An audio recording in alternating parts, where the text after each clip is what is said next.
இந்த செய்தியை வழங்குபவர்கள் குளித்து கும்மாலமிட போகோலேண்ட், குழந்தைகளை குஷிப்படுத்திட கருடா பார்க், குடும்பத்தோடு படகு சவாரிக்கு போட் ஹவுஸ், போகோலேண்ட், உசுட்டேரி, புதுச்சேரி. புதுச்சேரியில் 12ஆம் வகுப்பு தேர்வு முடிவில் மாணவர்களின் தேர்ச்சி விகிதம் கடந்த ஆண்டை விட இவ்வாண்டு குறைந்துள்ளது.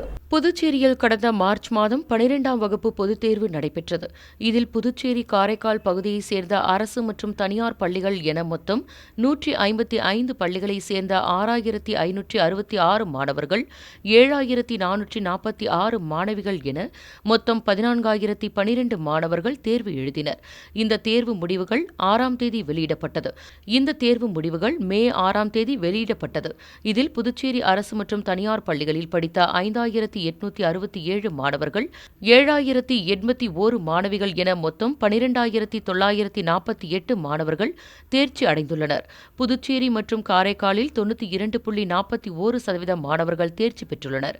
புதுச்சேரி காரைக்காலில் உள்ள அரசு பள்ளிகளில் மட்டும் 2570 மாணவர்கள், 3531 மாணவிகள் என மொத்தம் 6101 மாணவர்கள் தேர்வு எழுதினர்.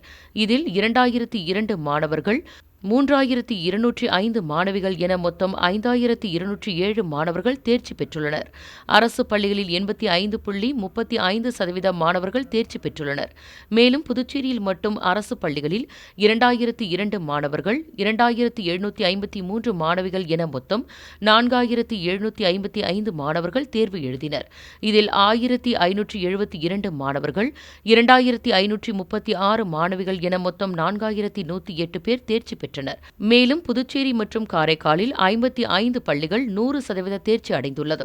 இதில் புதுச்சேரியில் மட்டும் 51 பள்ளிகளும், காரைக்காலில் 4 பள்ளிகள் 100% தேர்ச்சி பெற்றுள்ளது. மேலும் புதுச்சேரி காரைக்காலில் உள்ள 55 அரசு பள்ளிகளில் புதுச்சேரியை சேர்ந்த ஒரே ஒரு அரசு பள்ளி மட்டும் 100% தேர்ச்சி அடைந்துள்ளது. மேலும் புதுச்சேரியில் கடந்த ஆண்டு 92.67% மாணவர்கள் +2 தேர்வில் தேர்ச்சி பெற்றிருந்தனர். இந்த ஆண்டு 0.26% குறைந்து 92.41% மாணவர்கள் தேர்ச்சி பெற்றுள்ளனர் என்பது குறிப்பிடத்தக்கது. உங்கள் AMN டிவி செய்திகளை யூடியூபில் உடனுக்குடன் காண AMN டிவி பாண்டிச்சேரி சேனலை சப்ஸ்கிரைப் செய்யுங்கள். பெல் பட்டனை மறக்காமல் கிளிக் செய்யுங்கள்.